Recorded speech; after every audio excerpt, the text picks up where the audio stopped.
It's beginning accessibility. So if they have a website, documents, something that they're like, hey, we don't know where to start. Can you help us? I'll audit whatever they've chosen, give them kind of an action item list of, hey, these are the things you can do, and more of a kind of goal plan that they can kind of put into place. If you want me for a week, you get a little extra fun. So you'll have your accessibility audit on the same level as the one day, but then we throw in some workshops.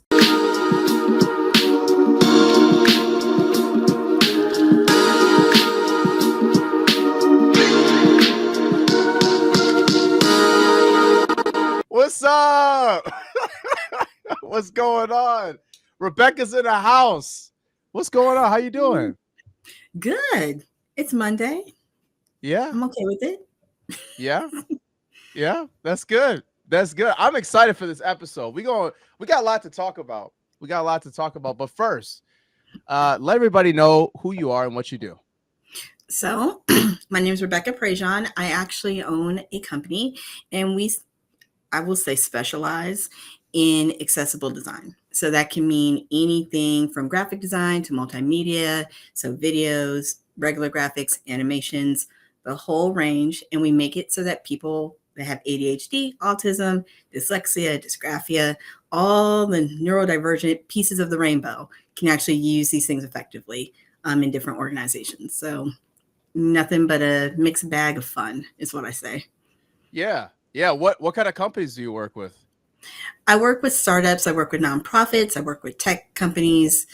I have no filter on what company I will work with. If they want to make their things accessible, I'm there for it. As long as you have a subject matter expert, I can take care of it. Okay. And how, in your mind, how needed is this? Supremely needed. And it's not just because it's a personal thing. My son has autism. It's because companies are missing out on all of the possibilities that these people can give them. They are really a strategic advantage. You have people that have ADHD who have hyper focus. So they are the ones that have really good productivity. They also think outside of the box. People with autism are the same. I think sometimes when we start talking about these things, we get really wrapped up into what we see on TV or what we see in the media in terms of what somebody that has ADHD will look like, or what somebody with autism will look like, or how they will act, or can they talk? Because some people have heard of autistic people being nonverbal, and there is that set of autism, that exists on the spectrum, but there's a whole other range of people that have a whole different range of gifts. And so I think it really boils down to businesses taking their minds out of that stereotype, out of that stereotypical realm, and bringing it into their workplaces. Because you have people, I promise you, employees that have these conditions, whether they disclose it or not, they're absolutely there. And what's the real benefit for an organization to do this? Plenty of benefits. Most of it, I always like to boil it down to revenue. Because you can actually increase your revenue because you're going to increase your productivity. Usually, on average, about 30% is what they are seeing in most of these studies. So you're looking at that. You're looking at increased innovation. You're looking at increased efficiency. And you're looking at reduced turnover rate. And as we all know, training somebody new costs a whole lot more than retaining people. Oh, yeah. So at the end of the day, and why do you want to do that? Like, do you really want to bring a whole new slew of people through onboarding? I wouldn't. But it really all boils down to that. At the end of the day, there is a return on investment, even if you're not seeing it at first, like it's not obvious. It's things that come out in the wash when people are doing your audits for taxes, or you're at the end of the year looking at how much you did per quarter. So there's a lot of benefits to it. I just think, people don't really make that connection very well. Yeah. What's one of the biggest transformations that you've seen working with the company? As far as like where were they at, and then after the implementation of this, where do they get to? Where they started was pretty much a non-accessible situation. So no closed captions, no alt text, crazy colors, you name it, they were doing it. It was crazy. And they came to me for a few reasons. They came to me because somebody was threatening them with a lawsuit, because that's also a part of this, right? There are different acts, there are different laws that are put in place. And if you're not compliant, if you're not doing these things, you can get sued. So they came to me so they wouldn't get sued. I looked at a bunch of different things. They had productivity that might have been about, I think, 30% company wide Mm-hmm. when we first started. They had a very high turnover rate, right at about a good 30 to 40% turnover rate. By the time we actually completely went through and wiped everything, we were looking at 60 to 70% productivity. We were looking at maybe a 25% reduction in workforce, just a bunch of different things. And of course, that translated into what they were making money wise as well. You also kind of heard a lot of these more soft benefits. So, better collaboration in meetings. People were a little bit more apt to speak out. They were a little bit more prepared because part of being accessible means finding some different ways to get people information in ways that they can digest. Mm-hmm. So, obviously, if you're doing that, you're meeting more people where they are. And so they're going to be able to use those wonderful, wonderful benefits to think up new ideas and bring your company kind of to a different place, a better place. That's amazing. That's absolutely amazing. So I'm asking a lot of questions too, because I want people to Yeah. I want people to understand like what you do and why it's important. So when we can kind of dive into it a little bit more. Um, One thing I love about what you do is that you have a niche.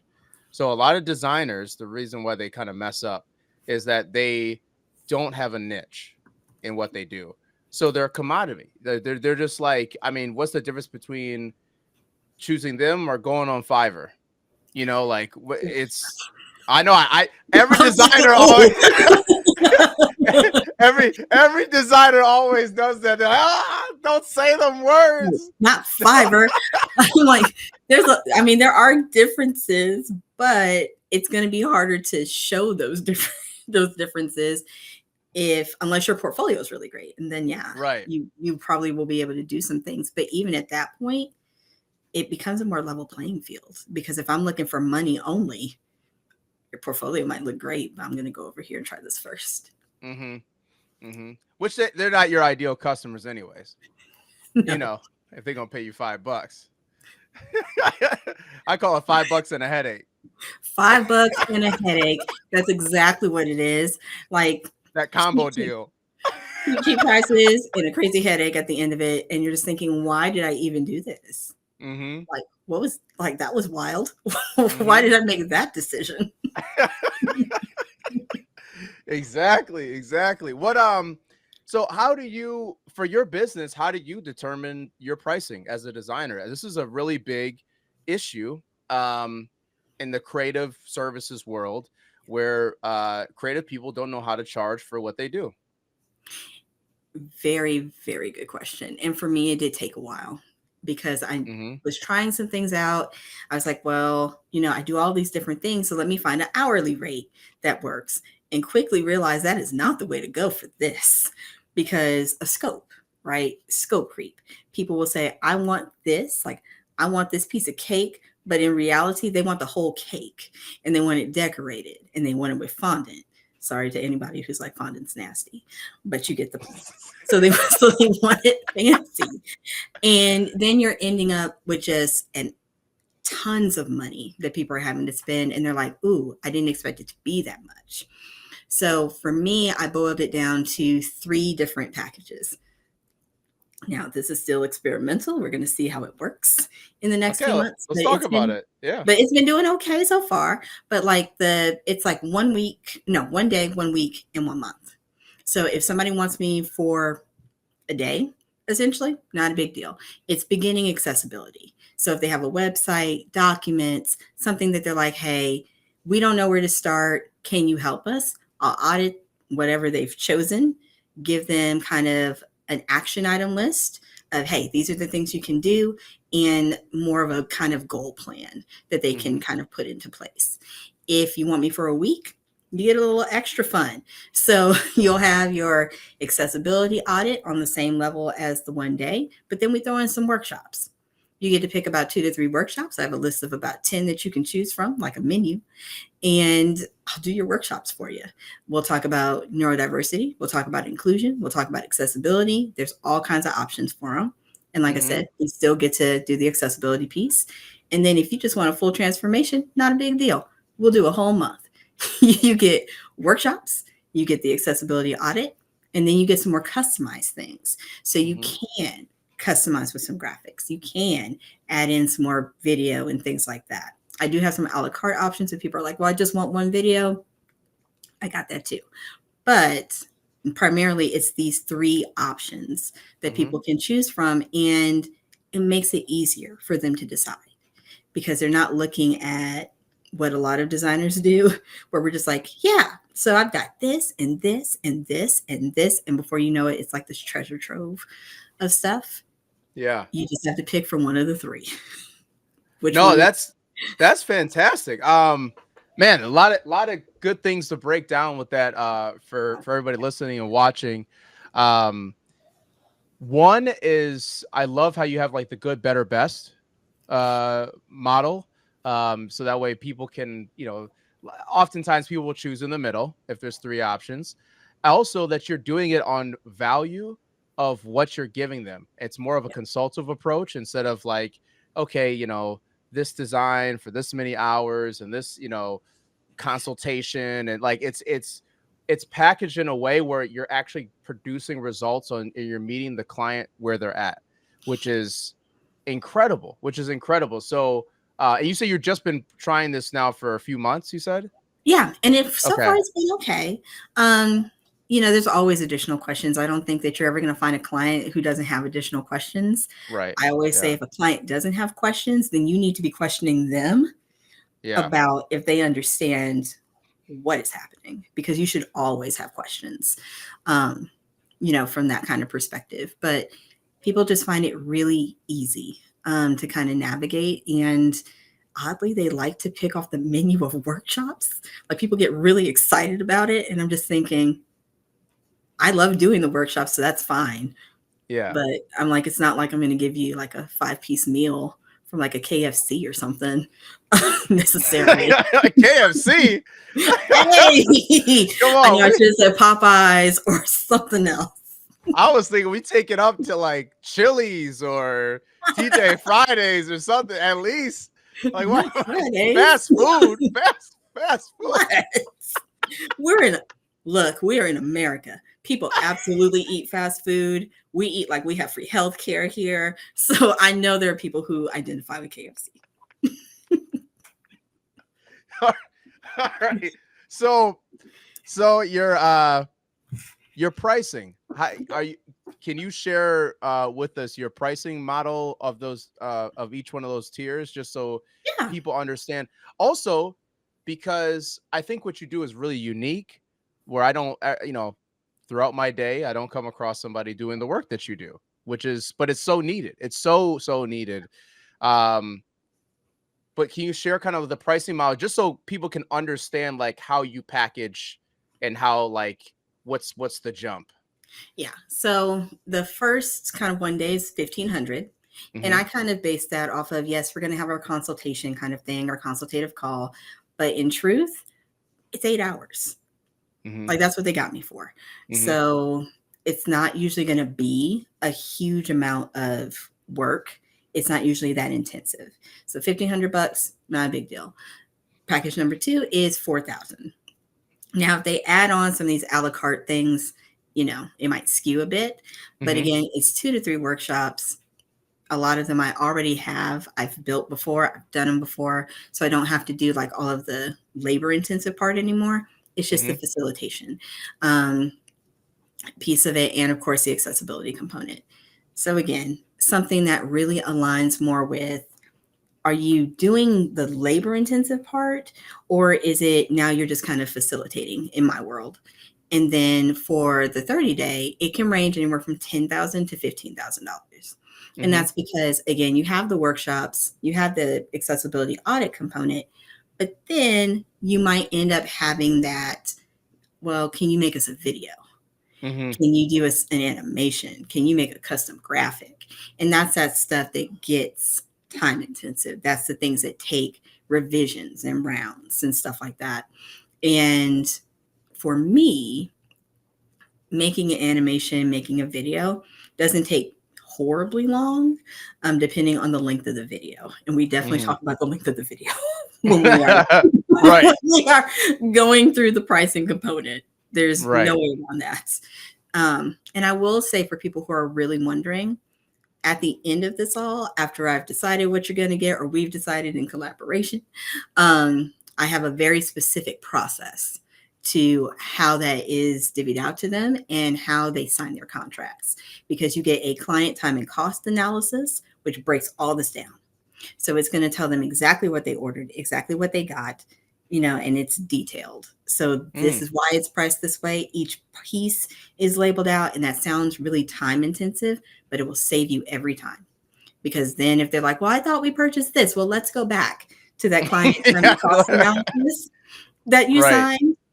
See, this here, this is what you ordered. So this is Right. what it is. Now, if you want to add that component, I agree, it's fantastic. We can add in that for an extra X amount. Yeah. But they sign that, and then they sign like my statement of work, which is my contract, right? Which tells Mhm. like overall price and refund stuff, which I don't normally do, um, fees, all of those things. So adding that extra step has really saved me, especially when we talk about like scope creep. Yeah, for sure. Because they be creeping. The scope For be creeping, sure. For sure. and it does it sometimes in a way that you don't even notice until it's Yes. too late, and you're like, how did we get here? Like, 100%. when Yeah. did this start? Yeah. Because it's and oftentimes they don't even know that they're doing it because they're No. learning with you throughout the process. So they're not Yes. meaning to do it intentionally. Mm, But it happens. You got to catch it quick because it can get blown out. Or you might want to do what a lot of people do is like, okay, let me just do this maybe to add a little extra value, or because they really need it right now, and I don't want to go through the whole process again of yeah. charging them and all that stuff. But then 9 times out of 10, it's like a small thing, and it doesn't just end there. It No. usually goes. It Well, starts because to, well, because now you've shown them everything you can do. And what I tell people is it's always going to be hard to get them yeah, to not scope creep once you add something in, because they can't visualize it like you can. And so what you've just yeah, done is you've turned on some light switches. They're like, "Ooh, he can do that, or she can do that. hmm Maybe they would be willing to do this. Or can we do that here too?" And they're yeah, not doing it in a mean way. They're not doing it in a malicious way to harm you or your business or take advantage. It's just straight up, they can see it and now they can visualize it. And they're like, that would look so good here, here, and here. yeah, So it yeah. happens a lot. 100%, 100%. What's the number one objection that you get with working with you? Oh, the number one, there's always so many. Um, No, like the top. I want the there's so top one. many Like excuses. I would say the one I have received more often than not, especially in accessibility, mhm, is, I feel like that's just a nice to have. Like it doesn't impact us at all. And that can be because of the industry they're in. That could be because of the size of their business, because, there's some rules that say you don't have to have this if your company is this size. But right. people forget that's just one type of accessibility. There's like a whole array of accessibility types. So let me sit you down and explain why you need this. Partially because I think it's next year, I say April, but can't think of the top of my head right now. They actually have like web accessibility guidelines that are about to go into Yeah. place for not just here in the US, but also for the EU. So that's going to affect people. It's going to impact them. They just don't see that yet. And so I just have to explain it to them. And then Mm. they're okay. Okay, so and I could see that being a big objection. So you're more of would you call yourself like a compliance designer? Not that word. Um, like compliance is a thing. Because like I'm like, not the C word.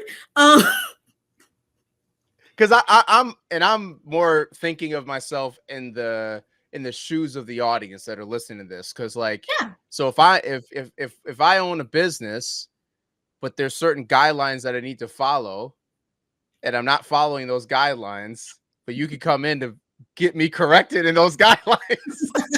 Which is Isn't that a compliance. compliance? Yeah, compliant. Isn't that a compliance Okay, designer? here's what I'll say. Technically, yes. However, I don't like to use that because I want people to understand it's so much more than just compliance. Like when people think compliance, Got they you. think those modules or whatnot, like usually, no offense to Mm-hmm. anybody who designs them, but usually kind of boring modules that people Yeah. sit through or they skip through Yeah. just Yeah. to check a box at the end of the year. And accessibility is so much more than that. So, yes, we're keeping you in compliance with the ADA and all of those guidelines. However, we want people to elevate.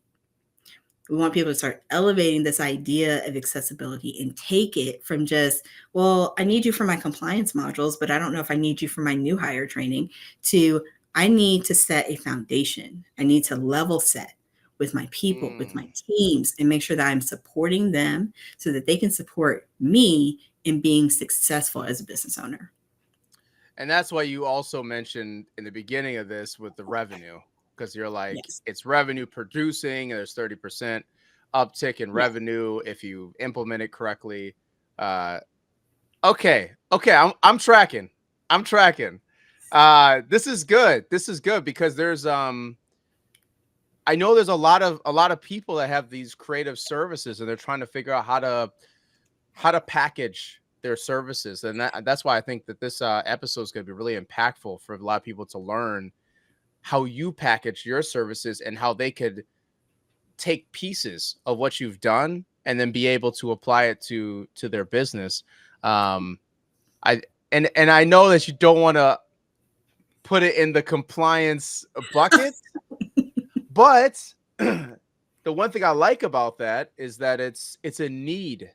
So it's not like, I know they might say it's a nice to have. Well, that's like a lot of things though. It really is. Yeah. It's a lot of things where it's it's a nice to have until you absolutely need it and it becomes a problem. Yes. That's why you said before that you worked with a company that literally had some legal trouble, and that's why they hired you, because now it becomes a pain. It's a Yeah. pain point. And It's now painful. they absolutely want to get that pain resolved, and they want to get it healed. And so Yeah. in business, a lot of times we have to look at when is the potential customer going to be in pain, and do I have a solution for them, and also can I offer some services before the pain hits, so that are proactive Instead of services reactive. instead of reactive services, but know that you're probably going to make most of your money do the reactive services, because it just don't hurt that much until it hurts, right? Am I It never wrong? hurts. It never hurts until it hurts, and that's the truth. Right, Like, you know, it's kind of almost like insurance in some ways, right? We're driving right, around and right. we're paying for insurance, and we always gripe about insurance every month. Everybody does. Yeah, Whether it's home owners insurance, car insurance, we're like, why do I need this? I never get in accidents. I drive so great. And then somebody else hits you. And then right, all of a sudden, you're like, right. oh, I'm glad I had that insurance Yeah, I'm glad I because have the so and so didn't insurance. have Yeah, any. yeah, yeah, yeah. It's so true, so true. And but I think the work that you're doing, like you said, it's bigger than just the compliance. It's even bigger than just the revenue side of it. But I know that that's what companies are gonna um, really look for. What are the type of companies that you um, like? Is there a certain size? Is like what kind of companies do you work with? I have worked with companies as big as Fortune 500 companies. I've worked with Okay. household brand names, but I've worked with small mom and pops that are just honestly, they are more susceptible to being Hmm. sued because of their lack of accessibility. They are. So smaller companies, are definitely kind of almost not my bread and butter, but I like them a lot. And I Mm-hmm. think it's because my dad was a small business owner for years, like back in the day. And I realized just how much help they probably would have needed today to kind of have that Mm-hmm. same success. And so I like kind of that feel to it. But no, I've worked with people that are Fortune 500. I've worked with all sizes. I don't discriminate. Everybody needs accessibility. More, everybody. Yeah.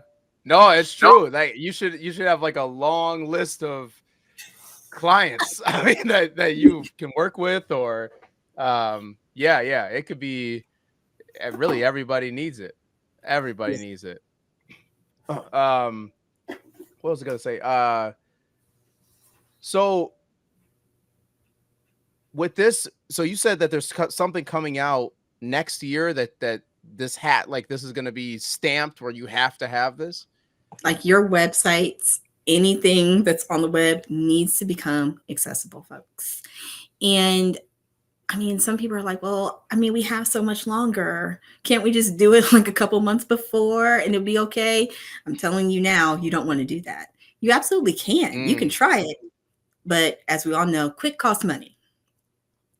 Like if you want it Quick fast, cost, quick cost money. money. Are you talking about the triangle? What is that thing? You either you could have it quality, Yes. fast, or Like good, fast, or God, what was the other one? Cheap. Good, fast, cheap. cheap. Cheap. There you go. Thank you. And the reality is that if you come to a designer of any kind, or even anything really, and you say, I need this done like in the next month or in the next week, we're going to say yes, but we're going to add on some extra money because Mhm. we have to prioritize this. Like, Yeah. I have to maybe shift some clients away, or I have to Yeah. kind of say no to some people to get your stuff done, which is fine. Right. All's fair money. But you don't want to do that with something like this because you don't really know where you're starting. You could Mhm. have a complete website that you love, and there are 100 different inaccessible things that are going to have to be fixed. You don't want to wait till that long, if nothing else, to get an audit. Like, at Mhm. least know what you're working with so you can be like, oh, my stuff is already pretty accessible. Fantastic. Or you can be like, oh no, I have absolutely nothing. And now I need Rebecca to make videos and stuff. But Right. Right. free Right. talk. But at the end of the day, it's going to be important, and people are going to have to actually buy into this. Like, Mhm. it's no longer going to be an option, folks. You're going to have to do it. So what is your number one channel for leads that come in? LinkedIn, LinkedIn, LinkedIn. LinkedIn all day. And Rebecca loves LinkedIn.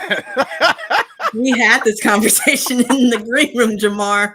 Um, I am a LinkedIn conversion, is what I would say. I have converted to the LinkedIn Mhm. shrine. I am not the hugest fan, but I think some of that is just me and who I am. And I'm usually a little bit more introverted. I know it's hard to believe that, but No. no. Like, oh my goodness. Like, having to be posting and really kind of getting in is not my natural state of being. It's really not. Mhm. I'm much more of the behind the scenes, hence why I'm a designer. Like, Mhm. put me behind the computer. I'm great. Mhm. I'm happy as a clam. But as a business owner, you have to get out there. Like Jamar says, you have to build your brand, Mhm. um, because people are buying you. They're buying you. They're buying your brand. And so you have to create that. Yeah, for sure. And so you said LinkedIn. So you're putting out content. Do you DM any like DMs, or like how are you using LinkedIn to? For me, people will request services from me. They will direct message me. Oh. They'll connect with me, all the good, fun stuff, so to speak. Some people have even asked me to come out with a newsletter, and I'm like, oh, that's a lot of work, right now, so to Yeah. speak. But it really does help me from the DM perspective because they're asking me for things. They're telling me what they want. They're telling Right. me the things that right now are really needed for people who are interested in this space. And that's great. Right. I mean, that just gives me more of things to think about in terms of what I want to do long term and short term. Yeah, for sure. For sure. What it sounds like you're really in the education business. I feel that way. I feel like I'm in the education, slightly advocacy, I guess you could say as Yeah, well. yeah, Um, advocacy for sure. yeah, advocacy and education. And those are places, if you had asked me, gosh, 12, 13 years ago, I've been like, heck no, I'm not going to be in any type of education. What are you talking about? Um, Yeah, and yeah. advocacy just wasn't on my mind at that point. But, life changes and who we are as people changes. And speaking of that, it's a perfect segue into why is this such a passion of yours? Uh, like I said, for me, it changed when my son was born. He is obviously my world. He's fantastic. Every mom says that, right? But before we even had him, they had told us he wouldn't walk, he wouldn't talk, he would be a vegetable because he had hydrocephalus, which is additional fluid in your brain. And so when he was born, we were all kinds of worried. But hey, he came out okay. Didn't have any of the things that they said he would have. Probably when he was about two ish, 1.5 to 2.5, somewhere in there, we started to notice signs of more that were more autism related. So not wanting to stare people in the face, some verbal delays, just some fine motor skill things, just things that we noticed as parents. And it took another 2 years for him to actually get diagnosed, but he is on the spectrum. Hmm. And the one thing I always tell people about this story is we were ready to collaborate with people, and we found out quickly they were not ready to collaborate with us in terms of getting him services, getting him, therapy, um, getting him different accommodations in school. Those things that we usually take for granted, like if you don't have any of these things, if you don't have a child with disabilities, you don't have a family member with that, your automatic thought process is this should be easy because these are things that are built in to like the school system. These are things that are built into certain businesses. And you start to find out it's not that way. Mm, So we advocate a lot for him. And since I was working in learning and development already, I started to see the parallels between the way he needed to learn, the supports he needed, and what people were just experiencing in training rooms.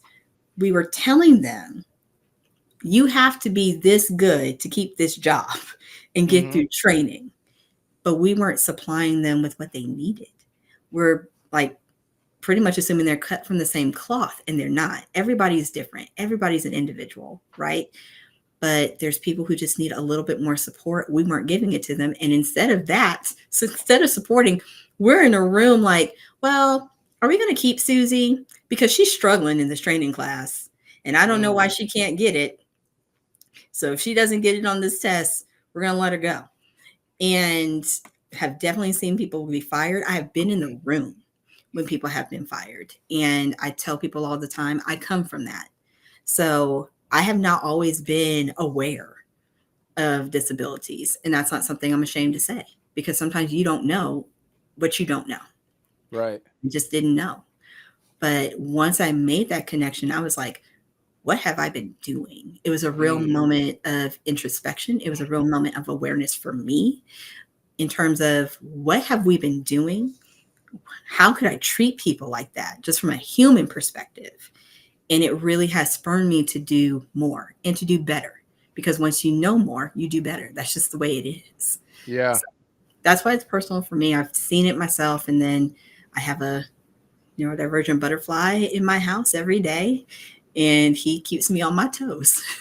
And I bet. he is so, his personality is just so amazing. And so I'll say it's sassy. Is a Hmm. little bit of sass and attitude in him. And I'm just like, Ethan, you can't say those things to people, honey. Like, you can't sit there and tell your teacher, how about no, when she asks you to do something. Like, you can't do that. And that absolutely happened. Wow. But that's it's but that's just something through that you're gonna have to kind of situations that you're gonna Yep. have to go through, right? Yep. Yeah.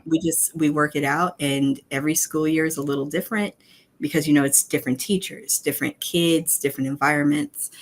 And Hmm. you just deal with Hmm. it.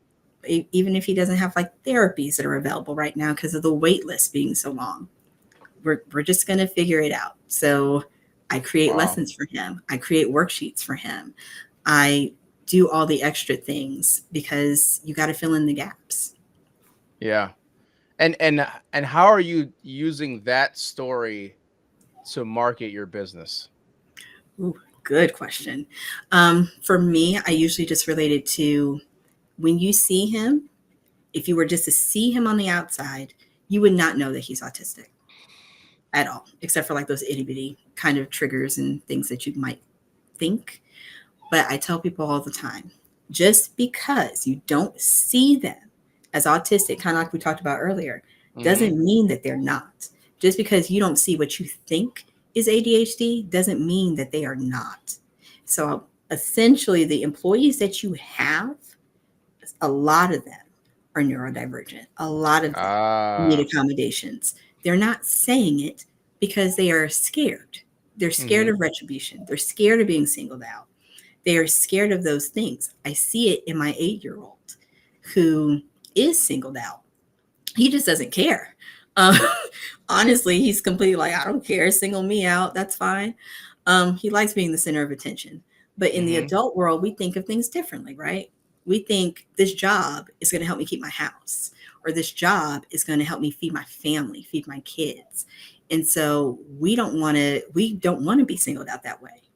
We don't want to be seen as a potential person to chop if you need to cut costs because I Mm. need these accommodations. It's those things. So just because people aren't talking about it doesn't mean that it doesn't exist in your business in this moment. And how are so it's such a great point. I mean that to a business owner or somebody that's running a department looking at this, it definitely shows like, okay, this might be a problem that I don't even know exists, but it's definitely Exactly. there just because I'm not looking for it. Um, how do you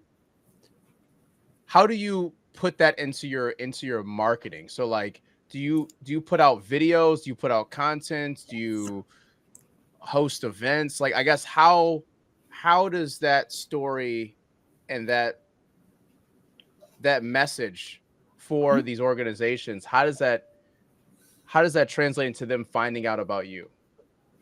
I do a lot of conferences. So I do speak a Oh, lot. I do a lot. conferences. Yeah, Okay. I do a lot of conferences, do a lot of public speaking, and it puts it in a different realm, right? Because for me at a conference, it's not a sales opportunity type of thing. Like it's just we're Mhm. having a conversation today. I'm going to talk to you about something I know about. I'm going to explain why it's important to you. And if it's business owners that are there, obviously, it Mhm. gets that light bulb going. And Mhm. they're like, oh, these things are happening.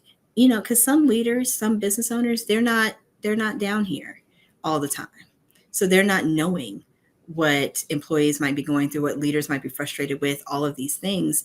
And so it really brings that awareness to them. And they're like, hey, can you look at this for us? I didn't Mhm. even think about that. Yeah, do this for me. So I do a lot of conferences, I do a lot of public speaking, the introverted me. And then I will also do some webinars. Um, I try to put out videos. Sometimes it doesn't really happen the way I want it to. I'm a perfectionist in that way, but Mm. definitely I'm on the I'm on the conference Mhm. circuit. Like I am not the stare at the screen and as I'm saying it, I'm like, I'm gonna try that tomorrow. Stare at the screen, do like a TikTok or Instagram story. Uh-huh. Perfectionists in the building, ladies and Yes. gentlemen. Guilty. there's a 100% guilty. there's a lot of us that are perfectionists, but it sounds like because of that perfectionist in you, you go into other areas that you know that you can impact. Um, but for everybody listening and watching, that also means that you should, it doesn't mean you should run away from those opportunities because No. the energy to go, well, public speaking is incredible, but the energy for you to go public speak and webinars and all that, versus creating a video once and then posting it multiple times, different ways, all that stuff. You definitely, you know, you can get a lot more value out of that. Duplicate Yeah, yourself. I agree. I'm like, I don't but even disagree with you. but public speaking is incredible. Actually, speaking of that, you're speaking at DevLearn Yes. 2024 Las Vegas. Yes, I'm gonna go to Las Vegas. I spoke there last year too. Um, this year though, we're talking about accessible gamification. So essentially, how to make learning games, educational games accessible for organizations. And somebody might be like, "Well, I don't even understand why that's necessary." Everybody likes to get into this workplace training and they're like, can we make it a game? We really want to have fun with it. Like, even if you have like the trivia stuff during Mm-hmm. in-person training, everybody's like, oh, can we play Jeopardy? You know, a bunch of 30, 40-year-olds wanting to play Jeopardy based off a product in Yeah. training. That's really what this is. It's just teaching people how to make things accessible, whether it's online or, you know, through in-person Jeopardy, which I won't lie, I absolutely love. That's awesome. And how did you get the Vegas gig? I applied, I put in my ideas, all that good thing, and they selected me, and I was happy about it. Is that how you get gigs? Sometimes, yes, I've been asked to do a few, which is fine. I've also been asked to do a couple of articles that will be coming Okay. out like early next year, so that's great. Mm-hmm. But a lot of the time, I go search, and I know some people are like, "Oh, I don't know where to go." Google, folks. Google is your friend. Um, Google. put conference, speaker application or call for speakers, and then like the field or the topic that you're looking to kind of get into, and you will be Mm-hmm. shocked at the number of options that are available both in person and online. And sometimes what I tell people is, depending on what time of year you apply, you might see a lot of closed applications, but that's okay, because then you know at least this conference exists. And if Mm-hmm. it's something you're interested in, then you just write it down and schedule to make sure you do this next year. You just kind of go a couple months out and be like, I need to check this next year Right. and put it on my planner or whatever. Yeah. Yeah. The best thing to do is to create that list. Especially if you're, you know, Yes. like if you find out conferences next week and you're like, oh, well, it's not enough time to apply. But if you put that down in an Excel spreadsheet, jot it down, go back to it later. So that way, every year you're building up this kind of Rolodex of places you can go speak, and then you kind of keep building on that. Super smart, super smart. Well, I think you're going to have a lot of fun in Vegas. Vegas is very overwhelming. Have you ever been to Vegas? I went last year and I brought my sister with me Okay. because I was like, this is going to be super overwhelming for me, all the Yeah. people, and it did not disappoint. We had my conference session, and then like the night before we were going to leave, my sister's like, oh, I want to go see, I think it was Immersive Van Gogh or Mm. whatever. I want to go see Wait, it. Van Gogh? Yes. Wait a minute. Hold Like on. Let me check. Vincent Van Gogh. Yeah, let me check my calendar. Hold on a second. I'm going there this Thursday. Oh, you're gonna love Van it. Gogh You're gonna experience. love it. Immersion.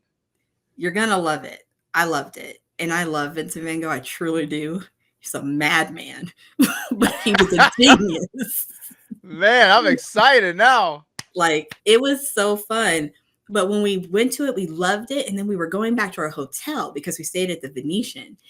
And I just noticed that as the sun set, things just got so much more strange. The further we walked down the strip, you had people just singing karaoke, singing their little hearts out. And you're just like, oh my goodness. Somebody was singing Miss Jones.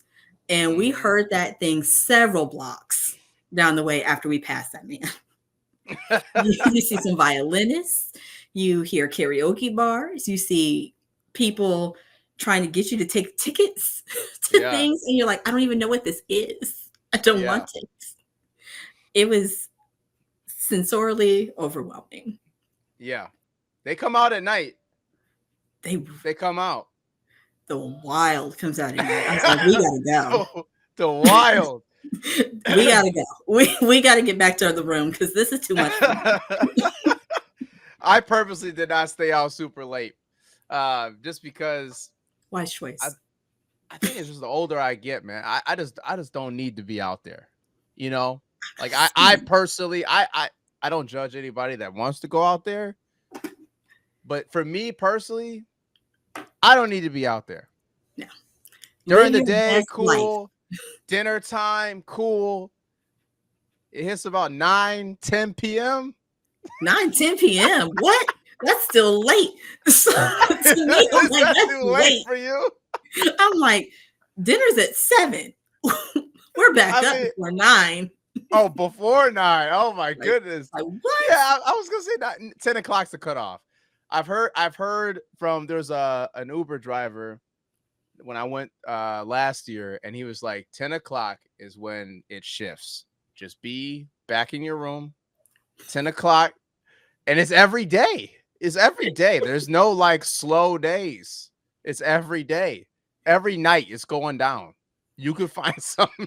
You can find I something believe that's it. going down. I absolutely believe it. I'm just walking down that strip was enough for me to be a believer. But I'm like, no, the older I get, like you said, I'm not. Look, everybody live your best life. No Mm, judgment. You do what makes you happy. What makes me happy is not being around the chaos and the wild and the crazy and being in my relaxed room yes. with Yes. my TV and my Wi-Fi before Yep. And I don't blame you one bit. nope. You know, somebody's like, how old are you that you want to be back in at 9? Old enough to know. Old enough. Old enough to know. It's Nothing like, good happens after a certain point in yeah, time. when you've already experienced so much, you don't need to go back out there. You Not at know, all. I don't have any desires No, I'm good. I'm good. I'm to be like, out there. even if I wasn't a mom, I'm good. Yeah. Yeah. Everybody else Yeah. have fun though. Well, so you've been doing this for 12 years. Um, what's one piece of advice you could give to everybody that runs their own business, and let's say in the creative space? What's one piece of advice that you can give? A crucial learning lesson. I'll give a piece of advice and I will give just some truth as Mm, well. talk to me. In terms of truth, you need to understand it's hard. Having your own business is hard. There is this thought process of, well, give me work life balance. I'll be able to set my own hours. It looks like this this holy grail of life. Like that's how we've positioned a lot of these things, owning your own business. And while there are definite components of that, the truth is this junk is hard. And there are Hmm. going to be days where you're like, why did I make this choice? I feel like I want to go back to corporate. I'd rather somebody else worry about all the things because it's on you. Hmm. It's on your shoulders. Taxes, employees, payroll, all of it's on you. And it feels heavy at time. It is not a mantle, I don't want to say for the weak, but it is not a mantle for the faint of heart. You absolutely have to make a true decision that good or bad, I'm going to fight through this. I'm going to push through this. That's a piece of truth. Piece of advice I would tell people, get organized. Creative people, we're not always the most organized bunch on the planet. We're not hugging our planners usually and all of these things because our brains are just different. Get organized, folks. Whatever that looks like for you. For me, I don't necessarily have like a paper planner. I have like 10 of them in my closet and have never used them. Some of them are from 2022. And even further back than that, I don't use them because they don't work for me. So I'm very dedicated to at least one calendar, and it's digital and it's my Outlook. Anything and everything is on that calendar. You need to get organized, though, not just for that, for your business itself, for taxes. Find somebody who can help you with your taxes, people. Uncle Sam wants your money. You better be organized or they're going to audit you. Like that's the way that it goes because you'll do things if you're not organized and make mistakes and you're like, what, why did I do that? And Uncle Sam is knocking at your door like, hey, things ain't exactly things don't seem like they're too right. Let's take a look and visit. So Organization is for you in terms of making sure you have the clients that you want, know when you're getting your clients, you create that kind of pipeline situation so you don't have to maybe worry as much. But it's Mhm. also just for you to know what's going on in your business. Know about your books. Be organized enough to know what's coming in and going out and be able to plan for those things. If you are not an organized soul, that needs to be your priority. And I'm telling people this as somebody who is not a natural organized soul. Mm. Like, that ain't Yeah. me. Yeah. Yeah. I have a sister who's like that. That is absolutely not me. It's like, why does it need to be on a calendar? It's purposeless. I can remember it in my mind and then I forget it. Like, it's a mess. 100%. Great advice. Fantastic. It's advice from somebody that has been in the trenches, like for real. Like, God's because time in the you know, trenches. yeah, you know when you talk to them early entrepreneurs that it's all sunshine and rainbows for them. It's all It's new. good feeling, and It's new. It feels great. I'm real I'm excited. And I'm don't lose that. embarking. Don't lose it. Don't lose it, like Jamar said. Like, continue to be excited about your business, so much so that you look into different ways to enhance your business. Right. Like, even I am still excited about my business, so I'm still always drawing by hand. I'm taking drawing classes on Hmm. some and like learning different techniques of digital drawing, and I've been drawing since I was 5. So I don't necessarily need like classes. People would be like, why are you taking classes? My own mother was like, why are Mm. you taking art classes? Like, you should be teaching the class. But there are some techniques that I don't know. Yeah. Always be And learning. yeah, and people being willing to say, I don't know, or Hmm. I need to learn more about this will help you and your business so much because you're not sitting there trying to pretend like you know something and you know absolutely nothing. Ain't that the truth? A It lot of is people would be doing that. lived truth. Like, I've absolutely done it. And every time, no fail, you will get caught Yeah. in some way. Yeah. And that will damage your brand. It will damage your business because then people cannot trust you. Yep. Just talk on what you know, and then just keep learning. Keep learning. If you're not learning, you're gonna slowly be decaying and just Oh, fading away. Um, you won't be a especially business for long. especially for like creative services too. Like, Mhm. you can't just like, yes, what got you there uh may be great, but like trends evolve. Like, if you're not looking into some of these trends, I'm not saying you have to be a master expert at all this stuff, but I'm just saying constantly keep evolving, changing, learning, and then finding new ways to adapt. You may find some different ways that you didn't think about before, things you can add to your skill set, add to your services. Um, it's the business is constantly evolution, constantly evolution. So, um, no, this is great advice. Great advice. So real quick, and as we wrap up here, I have I got a couple questions that I Okay. want to see. I want to see if you're doing currently, because I feel like after talking with you for almost nearly an hour, that there's a couple easy wins that could like blow up your business, but I don't know yet. Let's So I'm see. going to ask first: do you work with website partners? Clarify. So Elaborate. So, do you form partnerships where essentially you're the fries to the burger? Yes, I do have some partnerships that are like that. They are few and far in between right now. And part of that is just me. So, also, as a business owner, folks, you got to learn how to give up a little control. So, but hold on though. I was actually thinking about in reverse. So, I'm thinking about, let's say, and I'm not, but let's just say that I'm a website shop, right? I build websites for Mhm. companies, or I revamp websites for companies. Um, But through that process, and through that quoting process, we may uncover that they need to be compliant. I always do that. I do this because you don't want to Air be called quotes. compliant. You don't want to be called compliant. So, you know, so that you need to be compliant, right? And then you be more accessible, right? Now, a lot of time these website shops don't do that, No, right? not at all. They can design a good website for you, but it may not be compliant or accessible to all different types of groups. So, do you have partnerships in that way where you're literally the fries to they're the burger, right? They got the website, but they just hit you up and say, "Hey, Rebecca, we got another one. You know, we need that 10K package. Come over here and do the accessibility."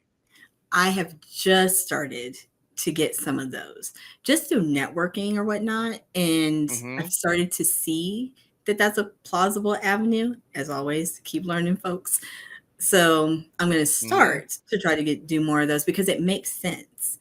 It's like just a really easy marriage, Right. essentially. Right. I always try to look at how what with what I do, how can it be a great service to somebody else that is in the same field, but it's like adjacent, right? Yeah. It's not exactly what I do, but that we complement each other very well. And a lot of services do this, like essentially, so like the CRM services, they always have like, hey, you need bookkeeping, you need this, you need this. They have all these partners that they don't do it, but once you're in their portal, they say here are the resources we have, and they get a Yeah. commission every time you go there, they get a little kickback. So I immediately thought about websites, and then if you went to website conferences or developer conferences like that, kind of like what you're going to, Mhm. um, you start to meet a lot of these website shops, and if they don't do that, that's an easy win-win And for both, because there's probably not many people doing the accessibility piece of it. And then the other part is the compliant, like the back on the compliance part of it. Um, if there's organizations that companies then reach out to figure out if they are compliant, to become partners with those places to say, well, you're going to work with our vendor to get compliant. now that I don't do at Okay, all. okay, because like these Now the that you mention companies, it, I'm going to do it. right? Because like these companies, they to get compliant, they go somewhere, Yeah. right? And if there's some big names or something, I don't know any off the top of my head, that's not my world, but there's probably big names in that space that you work your way into those companies and say, hey, I could be a great vendor for you to help with this thing that's coming up next year or whatever. And any type of company hits you up or wants to go down that path, like I could be one of the bunch to help with that. It makes perfect sense. And I'm seeing like, it took him an hour to figure that out. And I haven't even thought of it. Like, Mm-hmm. Yeah, it's all right. It's all right. It's sometimes people get a different perspective, different point of view, yeah. and then they look at something and so even me, I got a business coach, I got other people I go to see things that I don't even see, and even in my own business. But so it's not to say that it's easier to look outside in, but I have a different maybe lens than what you're Yeah. looking at it, And that's right? important. Like Yeah, everybody has a different lens. And that's why it's like other people can bring so much yeah. to your business if you start reaching out. And the last piece is your story with your son. Like, you should be cranking out content about that. I know. Like, cranking all different types of pieces and ways, and also getting in conversations with other people that are going through similar similar situations, and bringing them on, doing LinkedIn lives, doing, I don't know, it should be like every day, all day. Whereas like I should see you everywhere. Like that story, because that story is going to get interest, and it's already happening for you organically. But that story, the more that you're pumping out that content and getting people into that story, it's like, oh, maybe I should check my company out. Oh, I don't have anybody to do this. Let's go to Rebecca. Like it's a very natural thing. I'll start posting Instagram lives of my son's baking um, explorations. Like that's his thing right now. He's There you go. obsessed with baking. For anybody who's like, oh, so you're like a Southern down home Martha Stewart? No, I am not. I only go and buy flour and sugar and all that because he now likes to bake every single week. And it does help him with like his fine motor skills and stuff. It was one of our gap fillers, I guess you can say, and it's just kind of stuck. So don't be surprised if you see me posting a cake on there you go. Come on. Make it happen. Make it happen. I can't wait. I'm gonna be hitting you up like, yo, where's that cooking session? Where's that cake? Oh Lord. Where's the baking session? Like a horribly frosted cake. Because I don't do that. Hey, it's content. It's good content. Like it's gonna look just like I did it. Not like my mother, like we're in the South. So it's like my mom bakes like these beautiful pies and these almost award-winning looking cakes. And I'm like calling her, Mom, can I substitute margarine for butter? And does it need to be the same thing? Yeah, have her on the hotline. Like, Mom, can you tell people how to make this properly? Because obviously I did it wrong again. Well, we can't wait to see it. Rebecca, it's been awesome having you on the Forever podcast. I think people have learned a lot from this episode.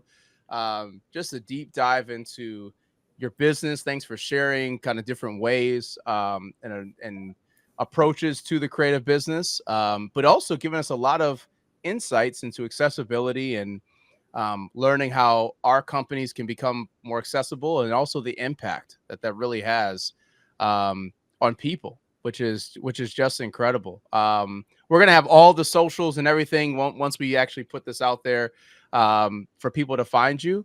But I really enjoyed this conversation. Yeah. There was a couple questions, but it wasn't necessarily people more agreeing with kind of what's going on. And there's some people that, since we bounced around and we're live, people are like, what's the main topic that this thing's about? What are we talking about? Baking? Are we talking about like accessibility? What are we talking about? That's the problem about lives, things, folks. Like accessibility is life. It's life. How I look at it. It's life. And so you can look at almost anything as needing to be accessible, because everybody should be able to do the things, right? Yeah. So even his baking stuff, we need to kind of do some different things there to make sure he's able to do stuff, give him a few accommodations at home. So it's life. We're just talking about life out here. Just talking about life. And because the problem with live is that they also keep jumping in and out. So that's the other the other thing. It's not like they're watching the whole thing, but that once we actually post the episode, that's when people will really be tapped in. So but thank you so much for being on the podcast. Everybody listening, watching, please subscribe, comment, like, share this with somebody that needs to hear this today. If any of this message resonated with you, please share it with somebody. Don't be stingy. Don't be holding on to this good information. Share it with somebody. And don't forget, reach out to Rebecca if you have any questions, because if you change your circle, you can change your life. So thank you so much for hopping in on another episode, and we'll catch you on the next one. Peace. Don't forget to like, comment, and subscribe. And don't forget to hit that notification bell for more amazing content that we're going to be putting out. And don't forget, you can change your circle to change your life.